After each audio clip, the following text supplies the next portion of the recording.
Hello बच्चों। तो कल हमने किया था इलेक्ट्रोकेमिस्ट्री के कुछ बेसिक कंसेप्ट्स के बारे में थे। जैसे कि हमने रेडॉक्स रिएक्शंस के बारे में पढ़ा कि वो क्या है, रिडक्शन और ऑक्सीडेशन में जो बेसिक डिफरेंस है वो क्या होता है। तो हमने इसके बारे में डिटेल से पढ़ा था।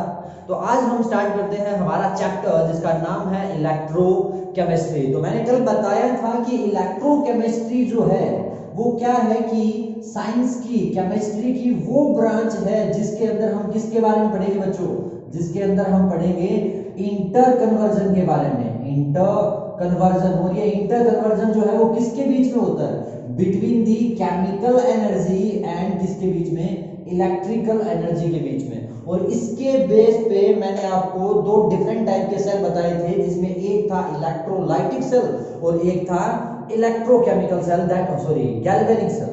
क्लियर है बात हो? तो आज मैंने कहा था कि आज का जो हमारा टॉपिक होगा वो होगा इलेक्ट्रोकेमिकल सेल के बारे में। तो चलिए स्टार्ट करते हैं कि सॉरी इलेक्ट्रोलाइटिक सेल के बारे में, कि इलेक्ट्रोलाइटिक सेल क्या होते हैं और इलेक्ट्रोलाइसिस क्या होता है। क्लियर है बात ये? तो जो सबसे पहला है हमारे पास वो क्या है, electrolysis. Electrolysis and after that हम किसके बारे में पढ़ेंगे, इलेक्ट्रोलाइटिक सेल के बारे में बात करने वाले थे कि इलेक्ट्रोलाइटिक सेल क्या होते हैं, इलेक्ट्रोलाइसिस क्या होता है। अब मैंने कहा था कि reduction and oxidation are more important है ना, इस चैप्टर के लिए इंपॉर्टेंट है। क्यों है आपको अभी से समझ में आएगी बात को कि वो हमें क्यों आनी चाहिए थी। तो बात यह है कि इलेक्ट्रोलाइसिस क्या है और इलेक्ट्रोलाइटिक सेल क्या होता है। अगर मैं बात करूं इलेक्ट्रोलाइसिस के बारे में, तो इलेक्ट्रोलाइसिस का मतलब ये है कि एक ऐसी प्रोसेस है जिसमें क्या होता है, जिसके अंदर आप इलेक्ट्रिकल एनर्जी को इनपुट देते हो। इलेक्ट्रिकल एनर्जी की क्या करते हो, इनपुट देते हो। दैट मींस कि इलेक्ट्रिकल एनर्जी आप उसे सप्लाई करते हो। और इससे क्या होता है, जो भी आपके पास क्या था, इलेक्ट्रोलाइट लिया हुआ था। इलेक्ट्रोलाइट दैट मींस कि जो आपके पास कंडक्शन का मीडियम लिया हुआ था, कंडक्शन का क्या था, जो मीडियम लिया हुआ था, उसमें क्या होगा, केमिकल चेंज आएगा। उसमें क्या होगा, केमिकल चेंज आएगा। बात तो ऊपर से गई शायद, तो देखते हैं कि क्या है। हमने ये कहा कि इलेक्ट्रोलाइसिस एक ऐसी प्रोसेस है जिसमें अगर मान लीजिए आपके पास किसी भी मोल्टन स्टेट के अंदर, क्या बोला हमने, या तो मोल्टन स्टेट के अंदर या फिर एक्वस मीडियम के अंदर, मान लीजिए आपने क्या कर लिया, कोई साल्ट ले रखा था या फिर कोई एसिड आपने वहां पर यूज कर रखा था, और हमें पता है कि ये दोनों चीजों में क्या होते हैं, आयन बनते हैं। क्लियर है ना, क्या बनते हैं, आयन बनते हैं। अब बात ये है कि अगर मैं क्या करूं, मैंने कोई दो इलेक्ट्रोड ली, किसी भी चीज की कोई दो इलेक्ट्रोड ली, और अगर मैं इसको इलेक्ट्रिसिटी सप्लाई करता हूं, अगर हम इसको क्या करते हैं, इलेक्ट्रिसिटी देते हैं, अगर मैं इसको बैटरी से कनेक्ट कर देता हूं, तो क्या होगा, इलेक्ट्रिसिटी के कारण, इलेक्ट्रॉन्स के मूवमेंट के कारण जो साल्ट या फिर जो एसिड जो मोल्टन या एक्वा स्टेट में रख लिया था, वो किस में, आयंस में टूटना क्या हो जाता है, शुरू हो जाता है। दैट मींस कि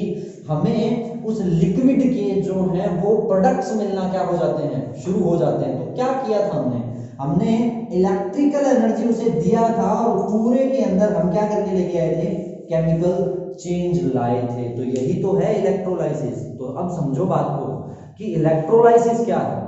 इलेक्ट्रोलाइसिस का मतलब क्या है कि एक ऐसा आपके पास लिक्विड है जिसको आप आयंस में, एक ऐसा आपके पास कोई कंपाउंड मॉलिक्यूल है एक्वस फॉर्म के अंदर, मोल्टन फॉर्म के अंदर, जिसको आप आयंस में इजीली ब्रेक डाउन नहीं कर सकते।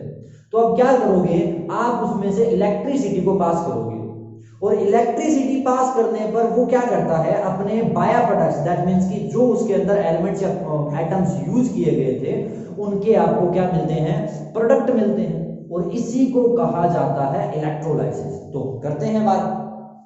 Electrolysis is a process in which electrical energy is supplied to any electrolytic solution। अब बात यह है कि इलेक्ट्रोलाइटिक सॉल्यूशंस क्या होते हैं, इलेक्ट्रोलाइटिक सॉल्यूशन क्या होते हैं उसको समझिए। इलेक्ट्रोलाइटिक, चलो मैं पहले इसको कंप्लीट करता हूं कि इलेक्ट्रोलाइसिस एक ऐसा प्रोसेस है जिसमें इलेक्ट्रिकल एनर्जी को सप्लाई किया जाता है किसी भी इलेक्ट्रोलाइटिक सॉल्यूशन के अंदर, क्या लाने के लिए, केमिकल चेंज लाने के लिए। समझ में आई बात, ये केमिकल चेंज हम लाएंगे। तो बात ये है कि जो इलेक्ट्रोलाइट्स जो होते हैं, ये इलेक्ट्रोलाइट्स क्या होते हैं?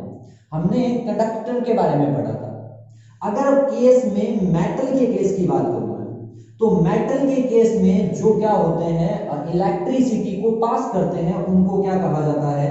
कंडक्टर कहा जाता है। और किसी केमिकल के केस में, किसी भी केमिकल के केस में जो करंट को क्या करते हैं? पास करते हैं। केमिकल जो है वो कौन सी स्टेट में पाया जाता है? या तो वो मोल्टन स्टेट में होना चाहिए, या फिर वो कौन सी स्टेट में होना चाहिए? लिक्विड स्टेट में होना चाहिए। मतलब मेरे पास क्या है, एक लिक्विड स्टेट के अंदर या मोल्टन स्टेट के अंदर मेरे पास कोई केमिकल रखा हुआ है, अगर इसमें से इलेक्ट्रिसिटी पास होती है तो इसका मतलब वो इलेक्ट्रोलाइटिक सॉल्यूशन है, और उसे क्या कहा जाता है? इलेक्ट्रोलाइट्स कहा जाता है। पहले ही आ चुकी है डेफिनेशन ये। जो इलेक्ट्रोलाइट्स है वो स्ट्रॉन्ग एंड वीक एसिड से, स्ट्रॉन्ग एसिड से मिलकर के बनते हैं, स्ट्रॉन्ग बेस से मिलकर के बनते हैं। वीक इलेक्ट्रोलाइट किनको कहा जाता है? जैसे वीक कंडक्टर होते हैं, बैड कंडक्टर, वैसे ही वीक इलेक्ट्रोलाइट्स होते हैं। जैसे गुड कंडक्टर होते हैं, वैसे ही स्ट्रॉन्ग इलेक्ट्रोलाइट्स होते हैं। कुछ समझ में आई बात है? तो इलेक्ट्रोलाइट्स क्या होते हैं? वो केमिकल्स होते हैं जो मोल्टन स्टेट के अंदर या लिक्विड स्टेट के अंदर खुद में से इलेक्ट्रिसिटी को क्या कर दे? पास कर दे। अच्छा, बेसिक डिफरेंस देख लेना। जो मेटल होता है उसके अंदर कौन होता है जो इलेक्ट्रिसिटी को पास करता है? कौन? इलेक्ट्रॉन्स होते हैं। लेकिन किसी इलेक्ट्रोलाइट के अंदर क्या पाए जाते हैं? आयंस। तो ions are responsible for the conduction of electricity. जो आयंस होते हैं वो क्या होते हैं? किसी इलेक्ट्रोलाइट के अंदर कंडक्शन करने के लिए रिस्पॉन्सिबल होते हैं। समझ में आई बात है? रीजन ये है कि जितने भी इलेक्ट्रोलाइटिक सॉल्यूशंस की बात करूं, चाहे मैं साल्ट की बात करूं, किसी एसिडिक सॉल्यूशन की बात करूं, किसी भी बेसिक सॉल्यूशन की बात करूं, बच्चों इनके अंदर जो मेन चीज होती है ना, वो क्या होते हैं? आयंस होते हैं। आयंस का मतलब क्या होता है? एक आपके पास क्या होता है? कैटायन, और एक आपके पास क्या होता है? एनायन। मतलब ये मिल करके किससे बने होते हैं? कैटायन और एनायन से मिल करके बने होते हैं। और जब भी मैं क्या करता हूं, इसमें से इलेक्ट्रिसिटी को पास करता हूं, ये कैटायन जो है और जो एनायन है ये अलग अलग क्या हो जाते हैं? टूट जाते हैं। जहां पर कि ए आपके पास एनायन जो है वो पॉजिटिव, और जो कैटायन है वो क्या होता है? नेगेटिव चार्ज का। अब ये कंफर्म मत कर लेना बात, ये मैं आपको बताऊंगा कि ये पॉजिटिव ही क्यों होता है, ये नेगेटिव क्यों होता है। गैल्वेनिक सेल में ये पॉजिटिव और वो नेगेटिव क्यों हो जाता है, हम इसके बारे में भी बात करेंगे। मतलब ये दोनों जो है वो टर्म्स जो हैं कि कौन से को हम कैटायन कहेंगे, कौन से को एनायन कहेंगे, कौन से को कैथोड कहेंगे, कौन से को एनोड कहेंगे, ये जो इंटर कन्वर्जन है ये डिपेंड करता है किसके ऊपर? डिपेंड करता है रिडक्शन और ऑक्सीडेशन पर डिपेंड करता है। तो हम उसी के बेस पे समझेंगे इसको। तो आई होप आपको ये समझ में आया होगा इतना कि इलेक्ट्रोलाइसिस क्या है। एक ऐसा प्रोसेस है जिसमें इलेक्ट्रिसिटी को दे करके, इनपुट दे करके आउटपुट के रूप में केमिकल चेंज को लाया जाता है। वहीं पर अगर इलेक्ट्रोलाइटिक सॉल्यूशंस की बात करें तो ये क्या है? किसी सोल्ट से, स्ट्रॉन्ग एसिड से, स्ट्रॉन्ग बेस से, वीक एसिड से, वीक बेस से, इनसे मिलकर बनने वाले कुछ केमिकल्स हैं जो मोल्टन या लिक्विड स्टेट के अंदर क्या करते हैं? इलेक्ट्रिसिटी का कंडक्शन करते हैं। और ये कंडक्शन किसके कारण होता है? आयंस के कारण होता है। कारण क्योंकि आयंस के अंदर, नाम सुना है क्या कभी? Electrovalent bond. क्या बोला हमने? इलेक्ट्रोवैलेंट बॉन्ड पाया जाता है। अब ये तो बोलो कि सर ऐसा तो नहीं सुना। इलेक्ट्रोवैलेंट बॉन्ड किसका नाम है बच्चों? आयनिक बॉन्ड का ही नाम है। समझ में आई बात है? और इलेक्ट्रिसिटी देने पर ये आयनिक बॉन्ड क्या हो जाता है? टूट जाता है। किस में टूट जाता है? आयंस के अंदर टूट जाता है। पॉजिटिव और नेगेटिव आयंस में डिसोसिएट हो जाता है। और यही पॉजिटिव नेगेटिव आयन आगे मिलकर के किसका फॉर्मेशन करेंगे? प्रोडक्ट का। तो मतलब हमने लिया था एक इलेक्ट्रोलाइट, इलेक्ट्रिसिटी पास करने पर मुझे उसके क्या मिल गए? प्रोडक्ट मिल गए। तो यही तो प्रोसेस क्या कहलाती है? इलेक्ट्रोलाइसिस कहलाती है। समझ में आई बात? है क्लियर है ना कि इलेक्ट्रोलाइसिस जो है वो क्या होता है। तो आइए चलते हैं हमारे अगले टॉपिक की तरफ। इलेक्ट्रोलाइसिस के बाद में आप इसको भी हेडिंग में एक बार नोट कर लेना कि इलेक्ट्रोलाइट्स जो है वो क्या होते हैं। जितने भी स्ट्रॉन्ग एसिड हैं जिनमें इजीली क्या बन सकते हैं? आयन बन सकते हैं, है ना। जितने भी स्ट्रॉन्ग बेस हैं और जितने भी बढ़िया क्या है? साल्ट हैं, जो ज्यादा सोल्यूबल होते हैं वाटर के अंदर या लिक्विड फॉर्म के अंदर, जो ज्यादा सोल्यूबल आपको मिलते हैं, वो सभी मिल करके स्ट्रॉन्ग इलेक्ट्रोलाइट का फॉर्मेशन करते हैं। स्ट्रॉन्ग इलेक्ट्रोलाइट दैट मींस कि विच कंडक्ट मोर इलेक्ट्रिसिटी, जो इलेक्ट्रिसिटी को ज्यादा क्या करते हैं? कंडक्ट करते हैं। तो इसका मतलब क्या हुआ? जैसे कंडक्टर के केस में था वैसे स्ट्रॉन्ग इलेक्ट्रोलाइट है, अर्थात कि अगर वहां पर ज्यादा आयन है तो कंडक्शन भी क्या होगा? ज्यादा होगा। तो स्ट्रॉन्ग इलेक्ट्रोलाइट किन से मिलकर के बनते हैं? स्ट्रॉन्ग एसिड से, स्ट्रॉन्ग बेस से एंड जो ज्यादा सोल्यूबल क्या होते हैं, साल्ट, दैट मींस कि पोलर कंपाउंड्स के सॉल्यूशन से। वहीं पर वीक की बात करें तो वीक एसिड से, वीक बेस से, और उसके बाद है आपके पास जो नॉन पोलर कंपाउंड जो स्लाइटली सोल्यूबल होते हैं वाटर के अंदर और आयंस में भी टूट सकते हैं, उनके केस में क्या होता है, उनको वीक इलेक्ट्रोलाइट कहा जाता है। क्लियर है बात ये? तो चलिए अगला जो पॉइंट है हमारे पास वो क्या है, इलेक्ट्रोलाइटिक सेल। अब इलेक्ट्रोलाइटिक सेल जो है वो क्या है? Electrolytic cell is a device, एक ऐसा डिवाइस और इंस्ट्रूमेंट है which is used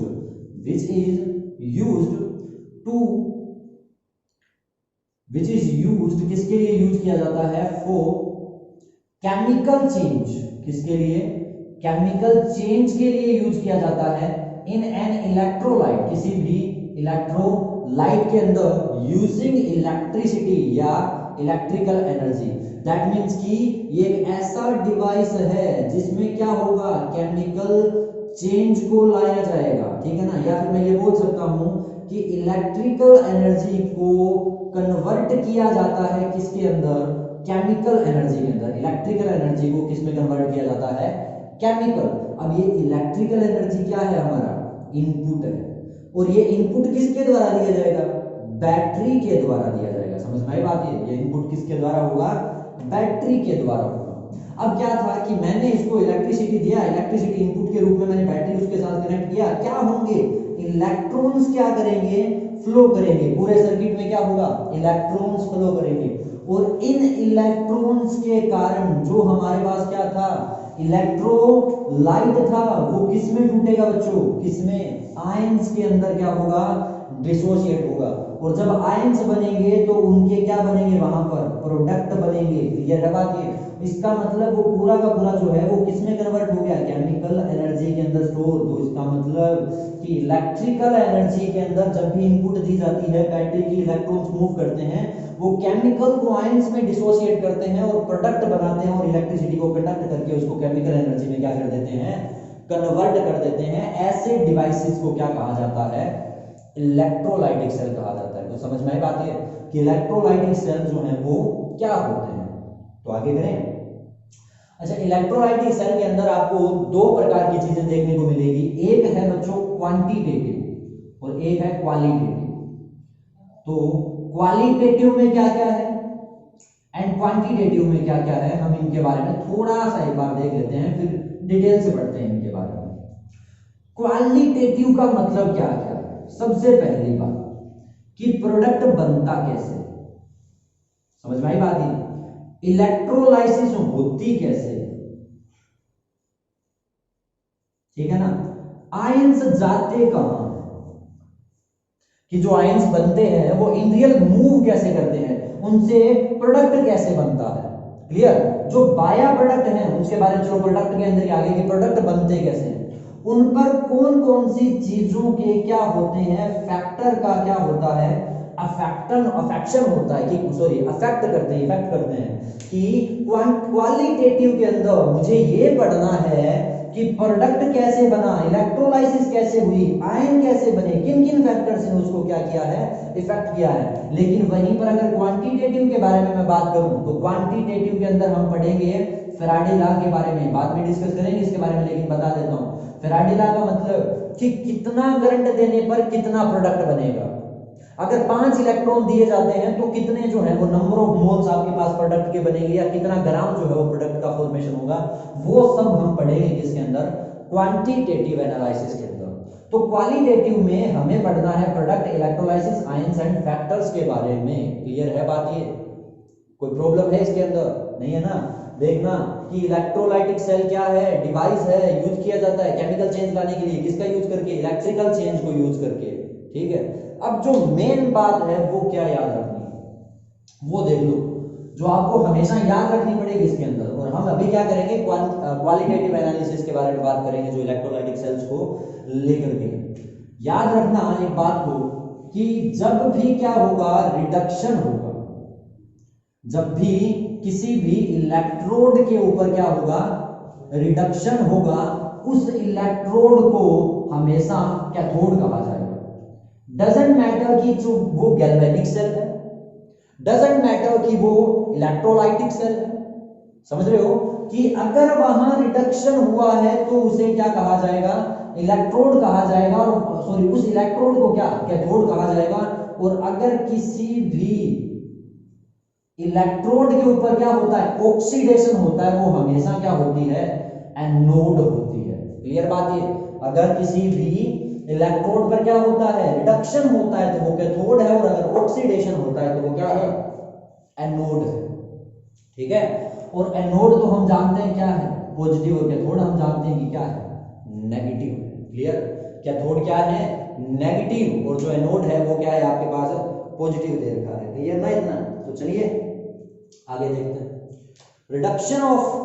reduction and electrode के बारे में तो पढ़ लिया ना, अभी ना हम पूरा बेसिक पोर्शन जो है किसका, इलेक्ट्रोलाइटिक सेल का, वो पूरा ही कर लेते हैं।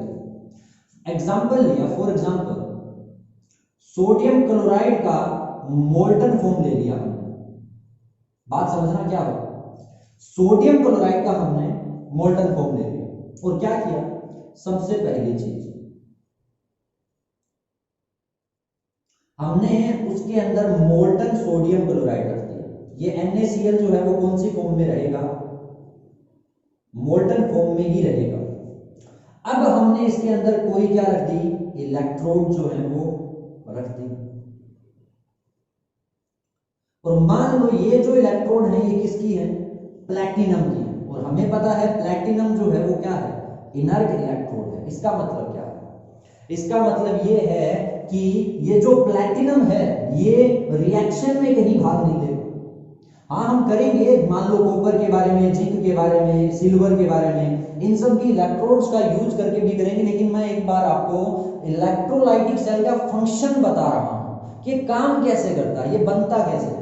तो हमने क्या किया है, सोडियम क्लोराइड ले लिया मोल्टन स्टेट के अंदर, और उसके अंदर हमने किनको डिप कर दिया, दो इलेक्ट्रोड्स को डिप कर दिया। नहीं पता कि कौन सी कैथोड है और कौन सी क्या है, एनोड है, लेकिन मैंने एक बात बताई कि जिस पर क्या होगा, ऑक्सीडेशन होगा, वो हमेशा क्या होगी, एनोड। मैं प्लस माइनस को भी एक बार साफ कर रहा हूं, ये भी हम यहीं से देखेंगे कि ये कैसे बने थे। तो अगर मान लो मैं इसके साथ एक बैटरी कनेक्ट करता हूं, अच्छा एक चीज और याद रखना कि इंपॉर्टेंट है चीज, यहां पर देख लेना इस बात को कि इलेक्ट्रोलाइसिस जो होता है वो नॉन स्पॉन्टेनियस है। वो क्या है, नॉन स्पॉन्टेनियस है।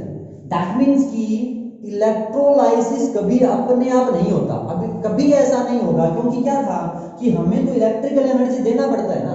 तो जब तक मैं उसे इलेक्ट्रिसिटी ही नहीं दूंगा, बैटरी ही कनेक्ट नहीं करूंगा, तब तक कोई केमिकल चेंज नहीं आएगा। और नॉन स्पॉन्टेनियस कौन सी होती है, जो अपने आप नहीं होती है ना। स्पॉन्टेनियस गैल्वेनिक क्या है, स्पॉन्टेनियस है, जैसे ही कनेक्ट करेंगे करंट बनना शुरू हो जाता है। सेल को हम जैसे ही डालते हैं ना, हमारे जो डिवाइसेज होते हैं, इंस्ट्रूमेंट होते हैं, वर्क करना शुरू कर देते हैं, क्योंकि सर्किट जैसे ही कंप्लीट होता है रिएक्शन स्टार्ट हो जाता है। लेकिन इसमें नहीं होता, सर्किट कंप्लीट करने के लिए मुझे क्या चाहिए, बैटरी को कनेक्ट करना पड़ता है। इसका मतलब ये क्या है, नॉन स्पॉन्टेनियस है। और जितनी भी नॉन स्पॉन्टेनियस होती है उनकी डेल्टा जी की वैल्यू जानते हो ना, क्या होता है ये, इसको कहा जाता है गिब्स फ्री एनर्जी। क्या बोलते हैं इसको, गिब्स फ्री एनर्जी बोलते हैं। डेल्टा जी का वैल्यू हमेशा क्या है, पॉजिटिव होता है। क्लियर, और कंसेप्ट भी समझ लो, अगर नहीं पता तो डेल्टा जी का कि क्या होता है, कि कैसे होता है ये। मान लो ये आपके पास क्या है, एक सिस्टम, ठीक है। इस सिस्टम के पास में कुछ ना कुछ क्या है, फ्री एनर्जी है। बात समझना, इस सिस्टम के पास में क्या है, कुछ ना कुछ फ्री एनर्जी है, जिससे वो क्या कर सकता है, वर्क कर सकता है। कैसे, मैंने बोला सर इसके पास टोटल जो एनर्जी है वो कितनी है, डेल्टा एच है। इसके जो पार्टिकल्स थे उनमें रैंडमनेस हो रहा था, वो कितना था, डेल्टा एच था। उन पार्टिकल्स को सही रखने के लिए उसने कुछ ना कुछ एनर्जी क्या कर दी, लूज कर दी। अपने टेम्परेचर को मेंटेन करने के लिए उसने क्या कर दी, कुछ ना कुछ एनर्जी को कम कर दिया। तो अब क्या है कि जो डेल्टा एच है आपके पास, वो टोटल एनर्जी था। इतना सिस्टम ने क्या कर लिया, एनर्जी को यूज कर लिया, तो पीछे जो एनर्जी बचा ना, वही गिब्स फ्री एनर्जी है। दैट मींस कि Gibbs free energy delta G is equals to, equation पढ़ी थी, delta H minus T into delta H. लेकिन ये है क्या है, अगर मैं ये बोलूं कि किसी के पास 100 रुपए हैं, ठीक है ना, 50 रुपए उसने अपने लाइफ को मेंटेन करने में क्या कर दिए, लगा दिए। तो बाकी कितने बचे, 100 माइनस 50, मतलब अगर कोई पुण्य का काम करना चाहता है तो कितने से करेगा, जो फ्री, फ्री कितना है 50 ही तो है ना, इसका मतलब वो 50 रुपए ही क्या करेगा, यूज करेगा, क्या करने के लिए, उस फ्री वर्क डन को करने के लिए। तो गिब्स फ्री एनर्जी क्या है, वो मिनिमम एनर्जी जो किसी सिस्टम के पास खुद के पास पड़ी होती है और जिससे क्या कर सकता है, वो यूजफुल वर्क कर सकता है। क्लियर बात है। अब आप खुद देखो, अगर मैं ये बोलूं कि अगर ये अपनी एनर्जी को यूज करता तो डेल्टा जी क्या होता, नेगेटिव होता। लेकिन मैं तो क्या कर रहा हूं, इलेक्ट्रोलाइटिक सेल के अंदर उसे बैटरी देता हूं भाई, और बैटरी से क्या होता है, इसको एनर्जी मिलती है। मतलब जितना वर्क हुआ है बैटरी से एनर्जी लेकर के हुआ है, उसने अपनी फ्री एनर्जी को यूज ही नहीं किया, वो तो डिक्रीज ही नहीं हुई। और यही कारण है कि गिब्स फ्री एनर्जी इलेक्ट्रोलाइसिस के अंदर क्या होती है, पॉजिटिव होती है, और ये नॉन स्पॉन्टेनियस होती है, क्योंकि इसने अपनी एनर्जी यूज ही नहीं की। ये तो जब बाहर से एनर्जी लेगा तभी फंक्शन क्या करेगा, वर्क करना शुरू करेगा। क्लियर ना बात है। तो ये भी एक टॉपिक जो है वो याद रखना। तो मैं यहां था किसके ऊपर, कि मान लो आपके पास सोडियम क्लोराइड है, मोल्टन फॉर्म के अंदर है, ठीक है ना, इसको नोट कर लिया, तो मैं इसको रफ करूंगा, देख लेना एक बार इसको, कि जो सोडियम क्लोराइड है वो मोल्टन फॉर्म के अंदर है।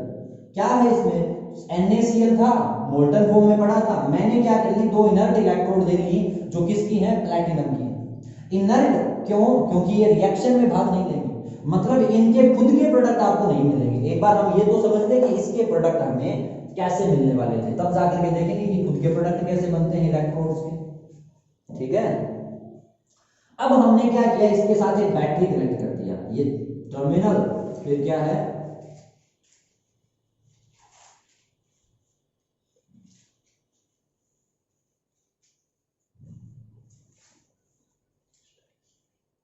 ये हमारे पास बैटरी दे रखा। अच्छा, इसमें हमें ये पता है ये पॉजिटिव टर्मिनल है और ये क्या है, नेगेटिव टर्मिनल है।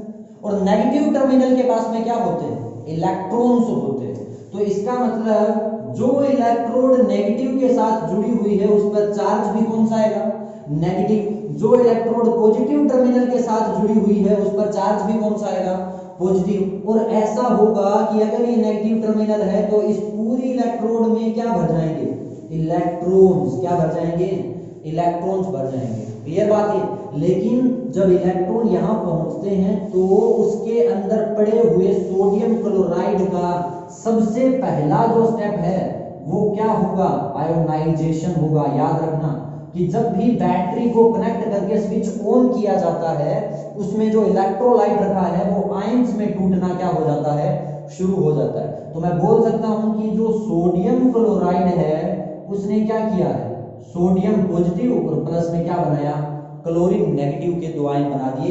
मतलब ये आयंस में टूट गया। जरूरी नहीं कि सारा डिसोसिएट हो, कुछ सोडियम क्लोराइड पड़ा हो सकता है, लेकिन काफी ज्यादा जितना इलेक्ट्रिसिटी मैंने दिया वो किससे भर गया पूरा container, Na positive Cl negative, Na positive Cl negative, Na positive Cl negative. मानते हो ना बात ये कि पूरे कंटेनर में जो है वो आयंस भर चुके हैं। अब ध्यान दो, ये नेगेटिव टर्मिनल है। अगर ये नेगेटिव टर्मिनल है, मुझे नहीं पता कैथोड है कि एनोड है, कौन सा है, मुझे ये पता है रिडक्शन जिस पे होता है वो कैथोड है, ऑक्सीडेशन जिस पे होता है ना वो क्या होती है, एनोड होती है। इलेक्ट्रोलाइटिक सेल में बट रहा। अच्छा, यहां देखो कि Na भाग करके किसके पास जाएगा, इस वाली की तरफ जाएगा। और ये मान लो कि मुझे नाम नहीं पता तो मैंने इसको बोल दिया लेफ्ट साइड और इसको क्या बोल दिया, और राइट साइड बोल दिया। क्लियर है। इसको लेफ्ट और राइट नहीं, ऐसा नहीं करते, लेफ्ट राइट में कंफ्यूज हो जाओगे, वो वहीं यूज करेंगे। सोडियम जो है वो मान लो कि इस फर्स्ट इलेक्ट्रोड के पास आता है, ये Pt2 है, ये Pt1 और ये Pt2 है, दोनों इलेक्ट्रोड्स। जो सोडियम है वो क्या करेगा, प्लैटिनम की इलेक्ट्रोड 1 के पास जाएगा, जाएगा ना, आयन है, और वहां से किसे एक्सेप्ट करेगा, इलेक्ट्रॉन को। मतलब सोडियम पॉजिटिव प्लैटिनम की इलेक्ट्रोड 1 की तरफ जा करके एक इलेक्ट्रॉन को एक्सेप्ट करेगा और क्या कर लेगा, Na0 बना लेगा। क्यों किया, क्योंकि इलेक्ट्रॉन की एक्सेस है, इलेक्ट्रॉन जो है वो ज्यादा है, इलेक्ट्रॉन को एक्सेप्ट करेगा तो सोडियम पे चार्ज क्या, 0 आएगा। इसका मतलब यहाँ क्या हुआ है, रिडक्शन हुआ है। यहाँ क्या हुआ है, रिडक्शन। और क्या बताया था कि जिस तरफ रिडक्शन होता है वो क्या होती है, कैथोड होती है। तो यहाँ आओ, ये कौन सा चार्ज है बच्चों, नेगेटिव, और ये क्या है, कैथोड है। दैट मीन्स कि जहां रिडक्शन होता है वो कैथोड होती है, तो इस सेल के अंदर नेगेटिव चार्ज की जो इलेक्ट्रोड है वो हमारे पास क्या है, इलेक्ट्रोड जो है वो कैथोड है।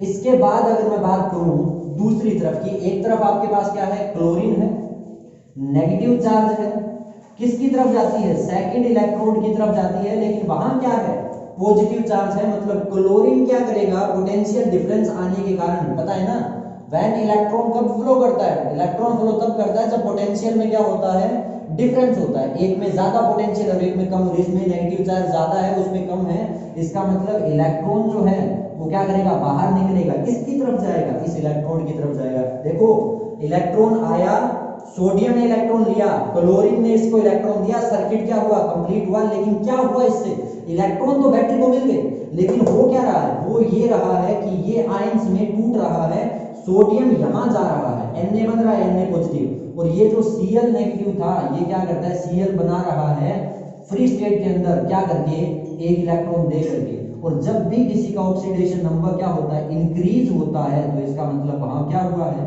ऑक्सीडेशन हुआ है। इसका मतलब अगर ऑक्सीडेशन हुआ तो ये क्या है, एनोड है। कौन सा चार्ज एनोड है, पॉजिटिव। तो ये भी हमने कर लिया कि पॉजिटिव चार्ज क्या होता है, एनोड होता है। रट्टे मत मारना इसके कि पॉजिटिव क्या नेगेटिव क्या है ना, कभी मत करना। ये सिंपल बात याद रखना कि रिडक्शन जो है वो कैथोड है, जहां ऑक्सीडेशन हुआ वो क्या एनोड है, चाहे सेल कोई भी हो हमारे पास। हाँ उस केस में बदल जाते हैं प्लस माइनस, ठीक है ना। यहाँ अगर इलेक्ट्रोलाइटिक सेल में ये प्लस और वो माइनस है तो उस केस में क्या होता है, माइनस प्लस होता है, कारण क्योंकि वहां बैटरी दी नहीं जाती उस सेल में, पढ़ेंगे उसके बारे में बाद में करेंगे बात में, ठीक है ना। तो इसका मतलब कि आयोनाइजेशन हुआ, आयंस बने, तो ध्यान दो बेटा बात। ये आपके पास पहले इलेक्ट्रोड पर रिएक्शन थी, ये आपके पास दूसरे इलेक्ट्रोड पर रिएक्शन थी। पूरे कंटेनर में आपने क्या लिया था, सोडियम क्लोराइड लिया था, कौन सी फॉर्म में लिया था, मोल्टन फॉर्म में लिया था, दिख रहा है। अच्छा इसके बाद आपने क्या की, उसकी इलेक्ट्रोलाइसिस करवाई है कि नहीं। और इलेक्ट्रोलाइसिस जब आपने करवाई तो आपको सर एक तरफ तो क्या मिला, Na पॉजिटिव, किस तरफ मिला, कैथोड की तरफ। और जो आयन कैथोड की तरफ मूव करते हैं उन्हें क्या कहते हैं वैसे, कैटायन। इसका मतलब जो पॉजिटिवली चार्ज हैं उनको क्या कहा जाता है, कैटायंस कहा जाता है। आफ्टर दैट क्या हुआ, आफ्टर दैट ये हुआ कि दूसरी तरफ क्या गया, क्लोरीन गया और खुद क्या बन गया, Cl फ्री रेडिकल बन गया, सॉरी Cl क्लोरीन बन गया एक। अब क्लोरीन तो एग्जिस्ट करता नहीं तो Cl2 के रूप में लिख दिया मैंने इसको ये, और ये किस तरफ बना है जाकर के, एनोड की तरफ बना है। इसका मतलब जो आयन एनोड की तरफ मूव करता है उसे क्या कहा जाता है, एनायन। तो जो नेगेटिव चार्ज है, जो आयन नेगेटिव चार्ज है वो एनायन है, लेकिन जिस इलेक्ट्रोड पे पॉजिटिव चार्ज है वो क्या है, एनोड है। जो आयन आपके पास क्या है, पॉजिटिव चार्ज का है, वो आपके पास क्या है, कैटायन है, लेकिन जो इलेक्ट्रोड आपके पास नेगेटिव चार्ज की है वो आपके पास क्या है, कैथोड है। और एनायन और कैटायन का बनना, एनोड और कैथोड का बनना, बुक में पढ़ना, इसे कहा जाता है प्राइमरी चेंज। क्या बोलते हैं इसे आप, प्राइमरी चेंज बोलते हैं। कि सिर्फ क्या होगा, इलेक्ट्रोलाइसिस करने पर कैटायन और एनायन बन जाएंगे, इतना जब होता है तो उसको प्राइमरी चेंज कहा जाता है। और इसके बाद क्या आता है, सेकेंडरी चेंज। और ये सेकेंडरी चेंज क्या होता है, किसका बनना, प्रोडक्ट का बनना। और हमने सोडियम क्लोराइड के केस में भी देखा कि जब मैं सोडियम क्लोराइड के मोल्टन सॉल्यूशन में से इलेक्ट्रिसिटी को पास करता हूं तो एक तरफ क्या बनेगा, सोडियम, और दूसरी तरफ क्या बनेगा, क्लोरीन बनेगा।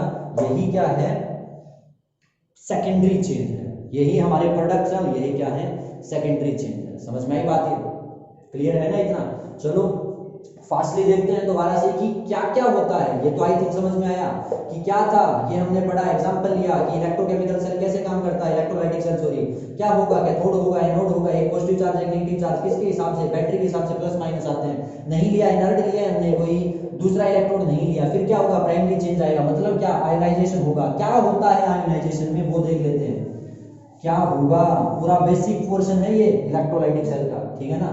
अगर क्या है कि मैं प्रोसेस की बात करूं ना कि प्रोसेस क्या है इसकी, तो सबसे पहले क्या आता है बेटा, सबसे पहले आता है प्राइमरी चेंज। कब आता है, जब आप इलेक्ट्रिकल एनर्जी को सप्लाई करते हो, उस समय सबसे पहला जो काम होगा वो क्या होगा, आयोनाइजेशन होगा।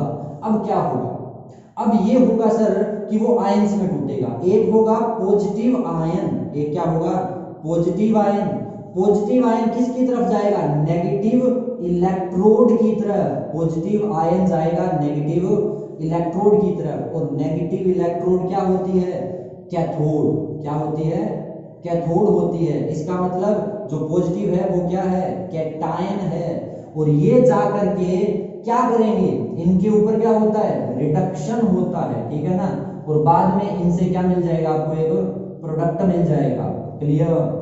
अब फिर से मैंने जब करंट दिया तो एक था सॉल्यूशन के अंदर नेगेटिव आयन, ये नेगेटिव आयन भाग करके किसकी तरफ जाएगा, ये जाएगा पॉजिटिव इलेक्ट्रोड की तरफ जाएगा, ठीक है ना। और ये पॉजिटिव इलेक्ट्रोड क्या होती है, एनोड होती है। तो इसका मतलब कि ये आपके पास क्या था, एनायन था। ये फिर से यहाँ क्या होगा, इस इलेक्ट्रोड के ऊपर ऑक्सीडेशन होगा, और ये भी क्या बनाएगा, प्रोडक्ट बनाएगा। कुछ पल्ले बड़ी बात है। और अगर ये प्रोडक्ट बनाएगा तो लास्ट में मैं क्या करूंगा, इन दोनों इक्वेशंस को ऐड करूंगा, और मुझे क्या मिलेगा, पहला प्रोडक्ट प्लस में दूसरा प्रोडक्ट, और यही मेरे फाइनल प्रोडक्ट थे, जिसे सेकेंडरी चेंज के रूप में माना जाता है। समझ में आई बात है, सेकेंडरी चेंज। तो बच्चों ये तो हमने किया है इलेक्ट्रोलाइटिक सेल के बारे में, और इलेक्ट्रोलाइटिक सेल के अंदर हमने सिर्फ जो पोर्शन किया है ना, वो मोल्टन स्टेट के बारे में किया है, ठीक है। तो अब मान लो कि अगर मैं आपको बोल देता, ये तो क्लियर है ना कि प्रोसेस क्या है, करंट दूंगा, आयंस बनेंगे, क्या बनेंगे, दो बनेंगे, कैटायन और एनायन बनेंगे। कहां जाएंगे, कैथोड और एनोड की तरफ जाएंगे। रिडक्शन और क्या होगा, ऑक्सीडेशन होगा, फिर प्रोडक्ट बन जाएंगे, बीकर के अंदर पड़े रहेंगे। फिर क्या होगा, एक का डिपोजिशन होगा कैथोड पर, एक का लिबरेशन होगा किसी एनोड के ऊपर, मतलब डिपोजिशन ही मान लो आप, और दोनों अलग अलग तरफ से क्या होंगे, वहां से बाहर निकलेंगे। अब मैं अगर आपको बोलूं कि मान लो आपके पास हाइड्रोक्लोरिक एसिड है, और वो भी एक्वस मीडियम में नहीं है, ठीक है ना, कंसंट्रेटेड है, मतलब वही है आपके पास, वाटर की कंसंट्रेशन है नहीं, कंसंट्रेटेड मान लिया। इसका मतलब ये क्या होगा, एक तरफ H पॉजिटिव टूटेगा, Cl नेगेटिव टूटेगा, ये भी भागेगा किसी इलेक्ट्रोड की तरफ, ये भी जाएगा। H क्या बनाएगा, H2, Cl क्या बनाएगा, Cl2। तो प्रोडक्ट हमारे क्या हो गए, H2 और Cl2, और इसी को कहा जाता है प्रोडक्ट्स ऑफ इलेक्ट्रोलाइसिस। कल करेंगे हम इसके बारे में, प्रोडक्ट्स ऑफ इलेक्ट्रोलाइसिस, याद रखना, ठीक है ना। लेकिन मेरा जो पॉइंट है वो ये है कि क्या होगा अगर सोडियम क्लोराइड में मोल्टन ना लेकर के क्या ले लेता, एक्वस ले लेता। समझ लो बात, मतलब कि सर सोडियम क्लोराइड में दो आयन है, पॉजिटिव है और नेगेटिव है, लेकिन एक्वस का मतलब वाटर है, H2 है, ये भी पोलर है, इक्विवेलेंट बॉन्ड, इलेक्ट्रोवेलेंट बॉन्ड है। और अगर इलेक्ट्रोवेलेंट बॉन्ड है तो क्या बनाएगा, H पॉजिटिव और OH नेगेटिव, मतलब कि दो आयन थे उस समय तो, लेकिन अब हमारे पास कितने बन गए, चार बन गए, H positive, OH negative, Na positive, क्या बन गया, Cl नेगेटिव। अब अगर मैं बैटरी जोड़ूं तो इलेक्ट्रोड कितनी होती है हमारे पास, दो ही होती है। इसका मतलब कि दो पॉजिटिव में से कोई एक जाएगा प्रोडक्ट बनाने, और दो नेगेटिव में से कोई एक जाएगा क्या करने, प्रोडक्ट बनाने। तो क्या समझे इससे, मैं तो ये समझा कि हमें ना ये समझना पड़ेगा कि कौन सा आयन पहले जाएगा और कौन सा आयन बाद में जाएगा, कौन सा पहले रिएक्शन करेगा और कौन सा बाद में रिएक्शन करेगा। इसको पढ़ने के लिए हमें आना चाहिए रिडक्शन पोटेंशियल। क्या पता होना चाहिए हमें, रिडक्शन पोटेंशियल, ठीक है ना। या पता होना चाहिए हमें उनका डिस्चार्ज पोटेंशियल, कल डीपली पढ़ेंगे इनके बारे में, डिस्चार्ज पोटेंशियल पता होना चाहिए, ठीक है ना। कि रिडक्शन पोटेंशियल या SRP जिसको बोलते हैं, स्टैंडर्ड रिडक्शन पोटेंशियल, क्या होता है। तो कल इनके बारे में पढ़ेंगे। इलेक्ट्रोलाइटिक सेल के बारे में आज के लिए बस इतना ही, बाकी जो है हम कल की वीडियो के अंदर करने वाले हैं। तो आज हमने जो है वो इलेक्ट्रोलाइसिस को समझा है, आज जो हमने है वो इलेक्ट्रोलाइटिक सेल की प्रोसेस को समझा है कि इन रियल कैथोड क्या होता है, एनोड क्या होता है, अंदर की जो रिएक्शन है वो क्या होती है। इसके बाद हमने ये देखा कि जो सिंपली जो है वो प्रोडक्ट कैसे बनता है। कल आपको मैं डिटेल से बताऊंगा कि प्रोडक्ट्स ऑफ इलेक्ट्रोलाइसिस जो है वो कैसे बनते हैं, लेकिन शायद कल मैं ज्यादा टाइम दूंगा reduction potential and oxidation potential को बताने में, क्योंकि वो हमें इसमें बीच में ही चाहिए, है ना। क्योंकि जब भी हम करते हैं ना एक्वस के लिए प्रोडक्ट बनाते हैं तो उसमें पहले ही हमें इसकी जरूरत पड़ेगी। तो आई होप कि आपको आज वाला जो टॉपिक है वो समझ में आया होगा। तो थैंक यू आज के लिए। तो आप इसको अच्छे से करना, इंपॉर्टेंट है काफी। ये जो इलेक्ट्रोलाइटिक सेल है ये आई होप 3 लेक्चर के अंदर हमारा कंप्लीट हो जाएगा। चलिए, थैंक यू।